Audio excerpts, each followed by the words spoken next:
നിന്റെ കുടുംബം ഒരു ആലയാ. ആരെങ്കിലും ചവിട്ടി കിടക്കുന്നുണ്ടെങ്കിൽ നിന്നെ ചവിട്ടിയിട്ടേ നിന്റെ സ്വന്തക്കാരെ ചവിട്ടാവുള്ളൂ.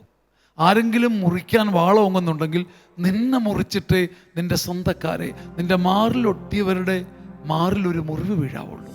ആ പ്രദേശത്തെ വയലുകളിൽ ആടുകളെ രാത്രി കാത്തിരുന്ന ഇടയന്മാരുണ്ടായിരുന്നു, ഇടയന്മാരുണ്ടായിരുന്നു.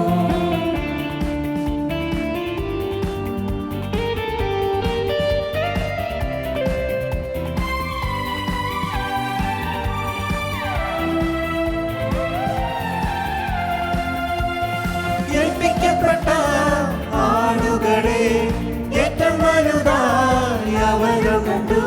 വേറെയൊന്നിലും തലയിടാതെ ഹൃദയ സത്യം പാലിച്ചവർ.